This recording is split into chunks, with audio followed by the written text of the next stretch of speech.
The 1st of August 1944. Japanese fighter pilots burst into laughter the first time they saw America's massive new B-29 bomber, calling it slow, clumsy, and an easy target.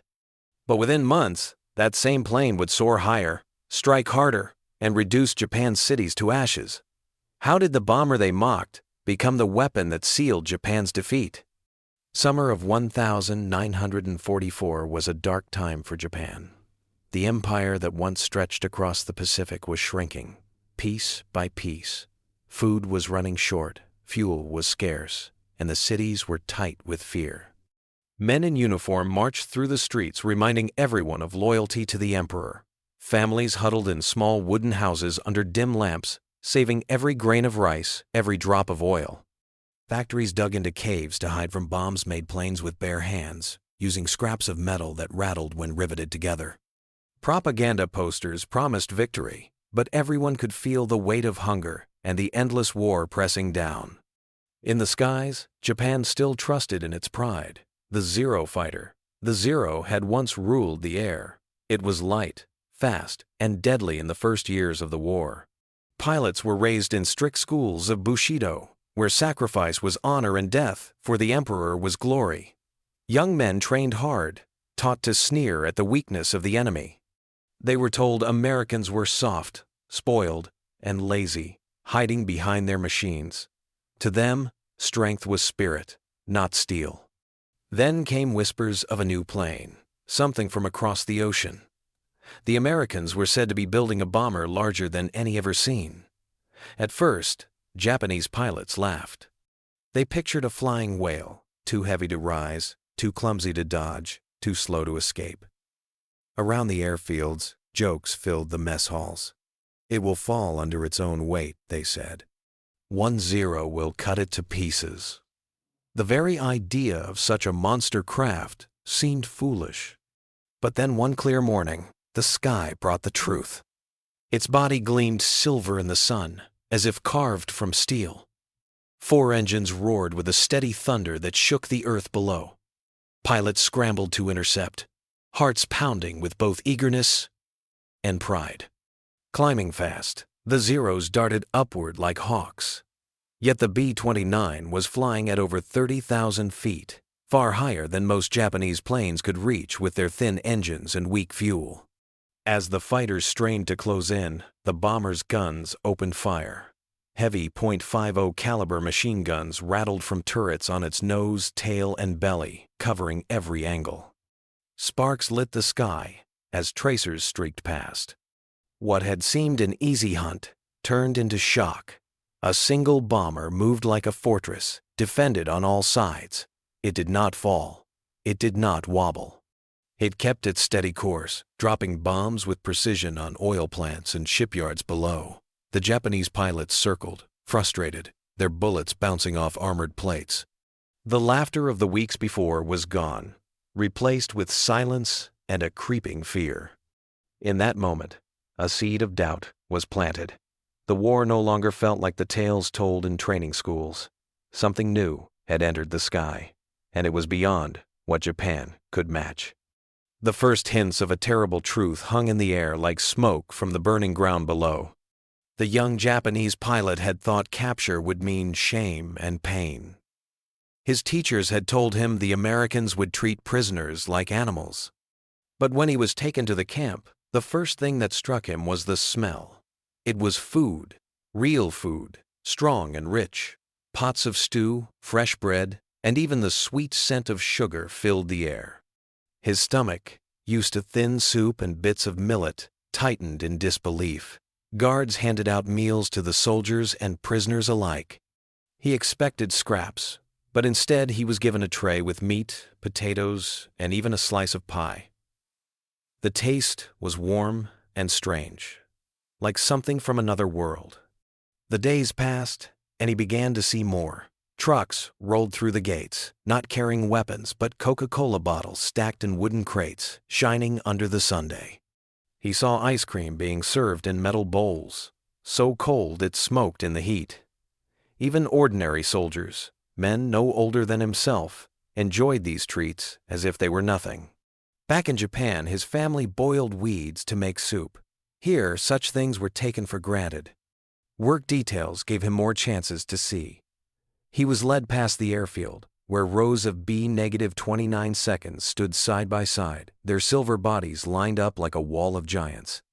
Mechanics swarmed around them with tools, working in teams. Trucks brought parts, fuel, and food in endless supply. Nothing seemed short. Nothing seemed wasted. One bomber alone had taken weeks of Japanese hands to try to bring down. Yet, here were dozens, ready to rise again at a moment's notice. The pilot remembered how his squad had laughed when first told of this bomber. They thought 1-0 could slice it apart. Now he understood. The B-29 was not just a plane.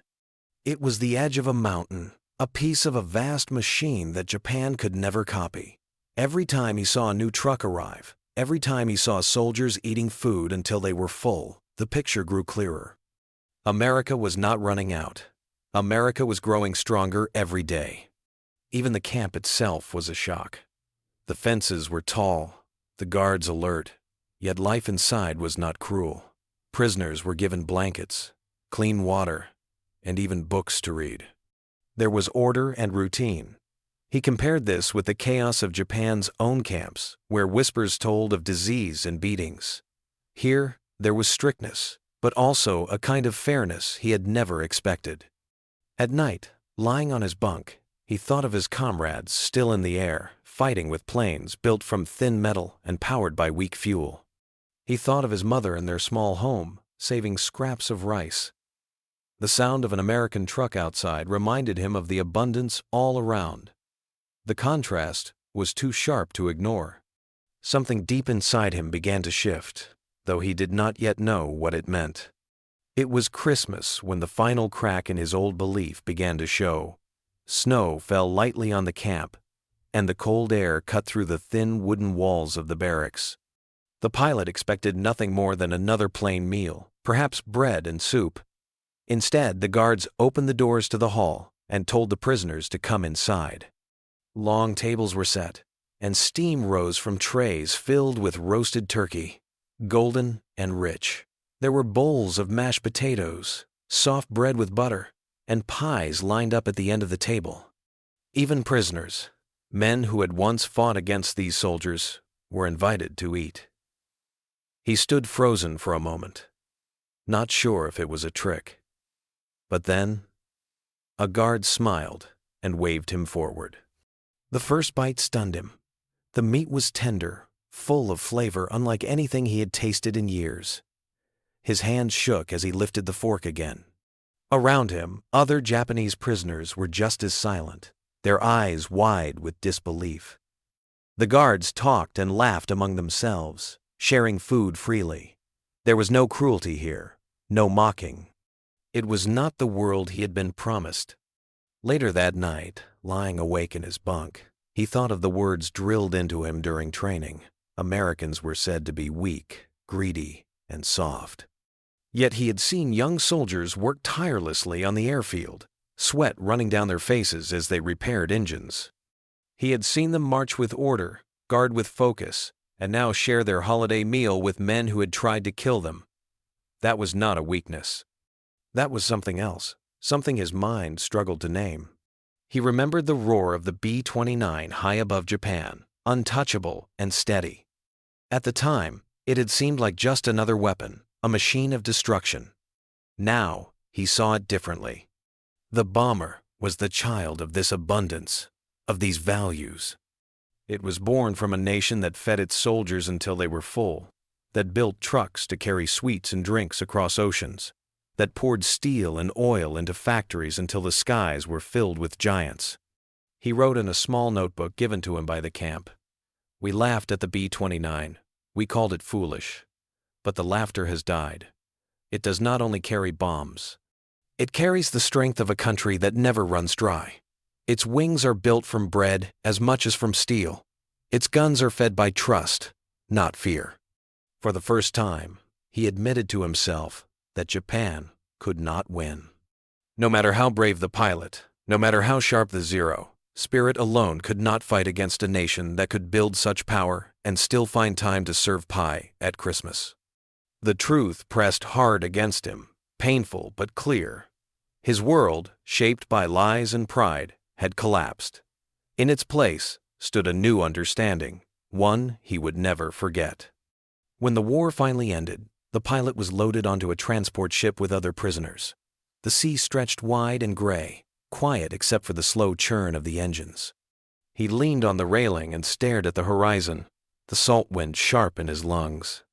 He had left Japan as a proud aviator, full of laughter and certainty. Now he returned with a heart heavy from what he had seen, unsure what kind of homeland would meet him. He thought of his squadron, many now buried in the sea or burned in the sky.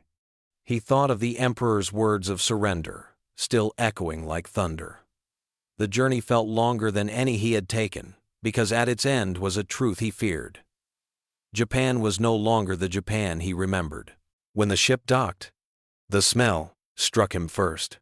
It was not the smell of sea air or fish markets. It was smoke, ash, and rot, a scent that clung to the streets like a curse. He stepped into the city, and the sight broke him. Tokyo was not a city anymore. Whole neighborhoods were gone, replaced with empty fields of blackened stone and twisted beams. Wooden houses had melted into the ground. Streets were cracked and lined with broken carts. People moved slowly, thin as shadows, their clothes hanging like rags. A mother pulled two children by the hands, their bellies swollen from hunger. He watched as another child searched through rubble for a piece of metal or cloth, his bare feet cut and bleeding. The pilot walked deeper into the ruins, and every turn revealed more loss. The sound of silence was heavy, broken only by the creak of wood or the cough of a starving man. He had once believed Japan's cities were strong and eternal, a fortress for the Emperor, but the firebombs had swept through them like a storm, leaving only ghosts. He felt shame rise in him as he remembered the nights he had laughed at the idea of a clumsy American bomber. Those same planes had reduced his country to ash. When he reached his small town, his heart sank further. His family's home, the place where he had once sat with his parents around a low table, was gone. In its place stood only charred beams. His mother was waiting, thinner than he had ever seen her. She wept when she saw him, her hands trembling as they touched his face. His younger brother came running, his clothes patched and threadbare, his face hollow. That night, they sat together over a pot of watery soup. He forced himself to smile as he ate, but the thin broth only brought back memories of the POW camp meals of bread, meat, even pie. He had never told his family that he had eaten better as a prisoner than they had as free people, but the thought cut him like a knife. In the weeks that followed, he told his family what he had seen. He spoke of rows of silver B-29 seconds, stretching across the airfield like giants. He described trucks that brought food and fuel day after day, never running dry. He told them about ice cream handed out to ordinary soldiers, about books given to prisoners, about guards who shared their holiday meal with enemies. His mother shook her head slowly. "It cannot be true," she whispered. His brother laughed bitterly. "No one has such things in war." But the pilot knew. He had touched the abundance with his own hands. He had tasted it. As Japan struggled to rebuild, the contrast never left him. Men wandered the streets searching for work. Women stood in endless lines for rice that often ran out before their turn. Children fainted in school from hunger.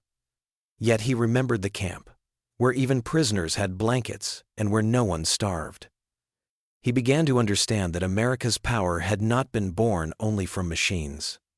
It had come from something deeper, a system that cared for its people, that fed them, clothed them, gave them strength. That was the true reason the B-29 had soared so high above Japan, untouchable. It was not just steel and fuel. It was bread and belief. Years later, when Japan began to rise again with factories, schools, and new hopes, he often spoke to his children. They would sit quietly as he told them about the war, about the Zero and the B-29. He no longer told the story with pride, but with honesty. "It was not just bombs that defeated us," he said. "It was bread. It was steel, and it was kindness. His children looked at him with wide eyes, struggling to understand a world so different from their own. In his old age, he would walk through the rebuilt streets, lined with shops and glowing signs. He was grateful for the peace, but in his mind he always saw the contrast. He saw the ash fields of 1945, and he saw the silver bombers that had once flown like shadows across the sky. He understood at last that real power was not born from shouting loyalty or throwing lives into flames. Real power came from giving strength to ordinary people, from filling their bowls, from teaching them to build a better life. That was the lesson the war had forced upon him. It was the truth he carried with him until his last day, the truth born from the wings of the B-29.